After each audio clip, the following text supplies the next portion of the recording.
अल Tayyab foundation ने बाढ़ पीड़ितों को पहुंचाई राहत। चिपर सांगन के बाढ़ प्रभावित क्षेत्रों में अल तैयब फाउंडेशन ने 2 नावों के माध्यम से राहत सामग्री वितरित की।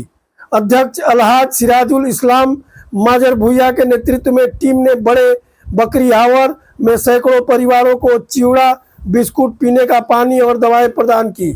स्थानीय लोगों व प्रशासन ने इस मानवीय पहल की सराहना की और अन्य संगठनों से भी सहयोग की अपील की। আমরা বখিয়ার এলাকায় এসেছি। এখানে বহুত বেশি জল, বিভিন্ন দুর্গত এলাকায় ইনশাআল্লাহ আমাদের সবাইকে নিয়ে আমরা জলের মেডিসিন, কিছু চিরা, চিনি আরও বিভিন্ন জিনিস নিয়ে ইনশাআল্লাহ এসেছি। আমরা দোকান বা 3খান নৌকা নিয়ে এদিকে যাব। বিভিন্ন প্রত্যন্ত এলাকায় মানুষকে আমরা সাহায্য করার চেষ্টা করব ইনশাআল্লাহ। আমরা এই আল তৈয়ব ফাউন্ডেশন আমাদের মুখ্য উদ্দেশ্য হলো বিপদের সময় মানুষের পাশে দাঁড়ানো।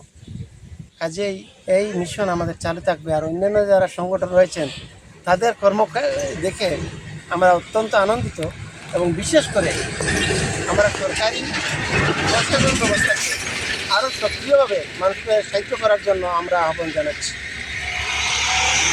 আমরা আজকে আমাদের দ্বিতীয় দিন ত্রাণ সামগ্রী নিয়ে আমরা ইতিমধ্যে একদিন গিয়েছিলাম এই আপনার মোহনপুর এবং নিতাইনগর, বিষ্ণুনগর এলাকায়। আজকে আমরা বকরিয়াওয়ার অত্যন্ত দুর্গম এলাকা, যেখানে অত্যন্ত জল বেশি। আমরা আল তৈয়ব ফাউন্ডেশনের পক্ষ থেকে আমাদের এই কর্মকর্তাবৃন্দদেরকে নিয়ে আমরা যাচ্ছি এবং আমরা আহ্বান করি যে আল তৈয়ব ফাউন্ডেশনের সঙ্গে আমাদেরকে বহু ডক্টর, ইঞ্জিনিয়ার আমাদেরকে পরামর্শ দিয়েছেন, আমাদেরকে আর্থিকভাবে সাহায্য করেছেন। গতিকে আমরা অত্যন্ত খুশি যে আমরা এই যে এত দুর্যোগের সময় মানুষের কাছে দাঁড়াতে পারবো। তার জন্য আরও বিভিন্ন সোশ্যাল অর্গানাইজেশন রয়েছে, সবাইকে আমরা আহ্বান করি যে এই দুর্যোগের সময় আমরা সবাই এই দুস্থ মানুষদের পাশে দাঁড়াবার জন্য। ধন্যবাদ। প্রিয় দর্শকবৃন্দ, আজকে আমরা আল তৈয়ব ফাউন্ডেশনের উদ্যোগে ব্যক্তিগত ফান্ড এবং আমরা কয়েকদিন আগে আপামর জনসাধারণের কাছে অ্যাপিল করেছিলাম এই বন্যার্তদের কিছু সাহায্য করার জন্য।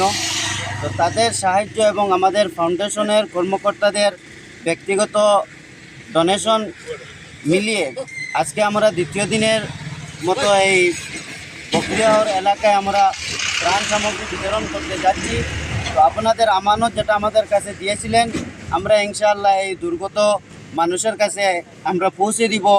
তো আপনাদের প্রত্যেকের দোয়া কামনা করছি, এই বলে আমি আমার কথা শেষ করছি। ধন্যবাদ।